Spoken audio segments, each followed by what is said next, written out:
Yeah, yeah, we are coming up on St. Patrick's Day and some other things. Spring, spring. So I wanted to talk about changing seasons because it's a little odd for us, but on Sunday it was 80 degrees here in North Carolina, which for February 28th, 80 degrees, I will take it. Um, of course, then this week it's going to drop down into the 20s at night, but that's spring.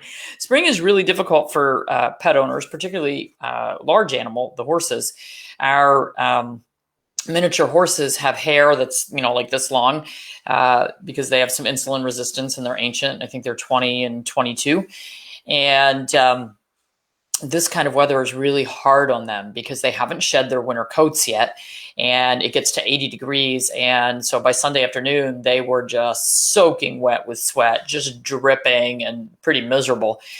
But then if I go ahead and shave them, then it's going down into the 20s this week. So then it becomes blankets on, blankets off. It's a tough time of year, but we've noticed it even with our dogs. So we keep our house at 69 during the day and we turn it down to 64 overnight just to make life a little less miserable for everybody trying to sleep.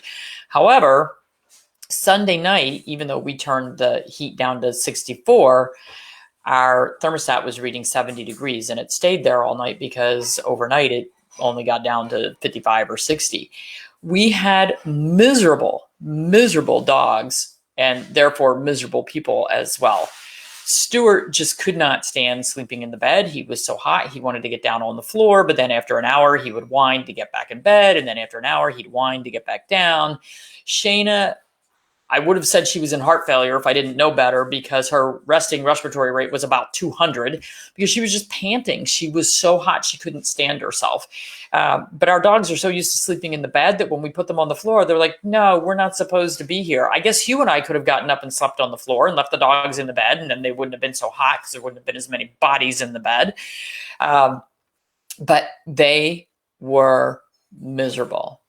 And then we add on top of that, last night, it wasn't quite as warm in the house, but the cats, because it's spring and they've been cooped up and they really want to go outside and we're not letting them outside. I think it would be safe in this neighborhood, but we just decided they're going to stay in. Cat fights, 1 o'clock this morning, the screaming. Now I know where they get the word caterwauling.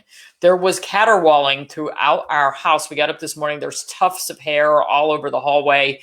Now, these cats have been together their entire lives. They're all bottle-fed babies. They get along 90% of the time, but every once in a while, particularly the two boys, the little girl who's only 5 pounds, and then we've got two boys who are like 12 and 15.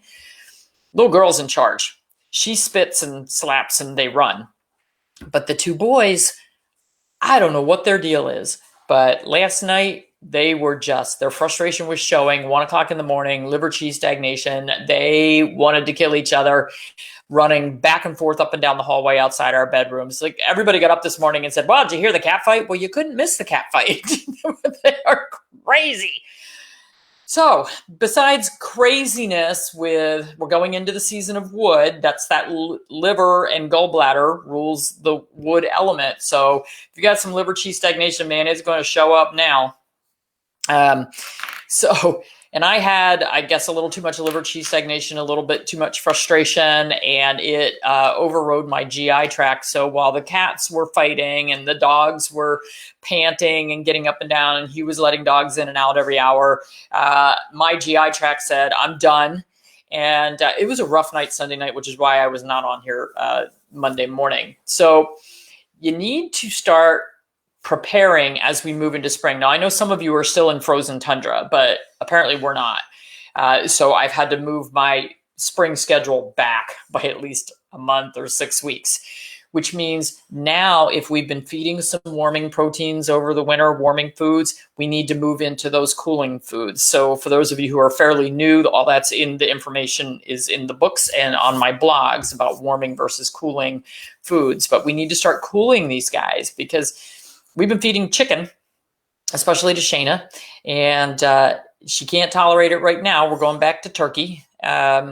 Fish would be great for these guys. I don't have fish in the freezer for them. I may have to look at getting something for them. but we've got to start cooling. So if you've got dogs with allergies and the pollens are starting already, things are starting to bloom, which I love to see.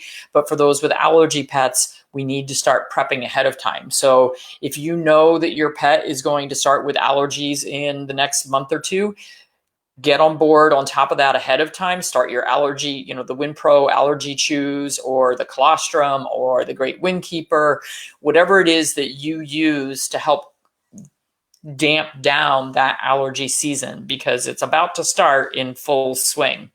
So with our guys, I give our dogs a summer haircut that's different from their winter haircut. In the winter, I just keep things trimmed up. In the summer, I actually do more of a Cocker Spaniel cut on them, where they get shorter on top and leave some of the feathering, but I'll even shorten up that feathering because they're just too hot. So you have to plan ahead a little bit for your seasons, but especially for allergy dogs, when we're coming out of winter and going into spring, this is when we start to plan ahead for these guys. Yep, Teresa Carpenter says, starting to ramp up Charlie's herbs. That's her little allergy guy. So just bought a big box of lamb. Well, that's nice and warming. I hope you're somewhere cool. So it just depends on the seasons, but I know that our dogs are pretty hot most of the time. They couldn't tolerate lamb, can't tolerate the fat content either. So I don't know if I've ever fed lamb to our dogs. I don't think I have. I don't like the smell of it, so that's part of it. As you can see, I got my books back. Thank you, Gwen. I even got one of the Canine Kitchen Capers, which I haven't had a copy of for a long time. There it is.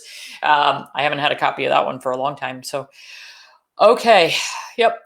Lee says she uses herb tincture for allergy season. Yeah. So whatever you're using, you want to ramp up a week or two before you know your allergy season is going to start. Okay. Any suggestions on how to learn to groom your Cockapoo and Yorkie yourself? Well, you can watch part of it is I watched our groomer do our dogs a couple of times, and that helped.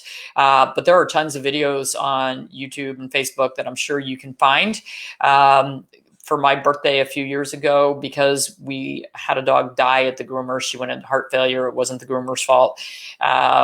But I decided ours are too old and decrepit, and I started grooming myself. So for my birthday, I asked for the grooming hook with the loops to hold them. I asked for a grooming box, clippers, different blades, different brushes, detanglers, and I said that I was going to do that, and a lot of people on this Facebook group were really nice and gave me recommendations for different grooming tools, and maybe I'll go over those one day with you guys.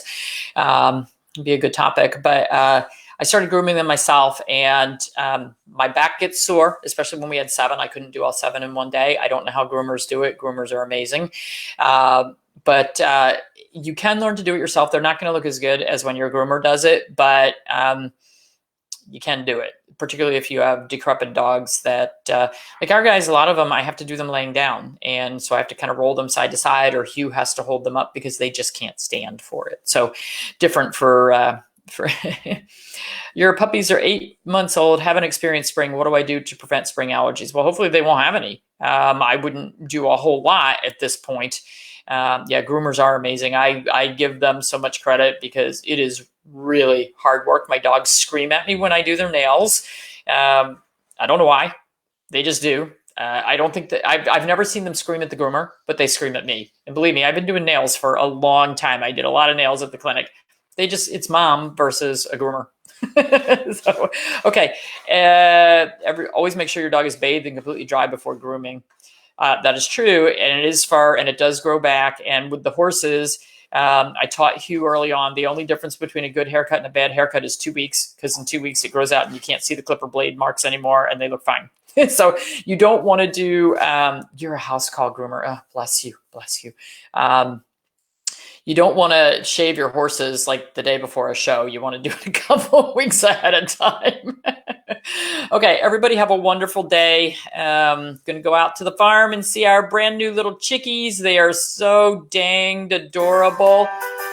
Oh my gosh, we had 8 brand new little 1-week-old chicks yesterday. They're about this big. They're so cute.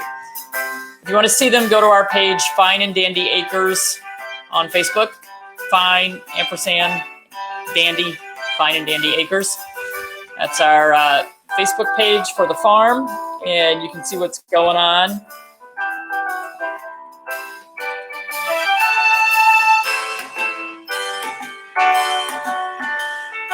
They're very, very, very cute. And the lady that we went and got them from sells 5,000 to 8,000 chicks a year. That's pretty amazing. Pretty cool little business she has. We were pretty impressed. All right. Nanny's going to babysit all day at the office.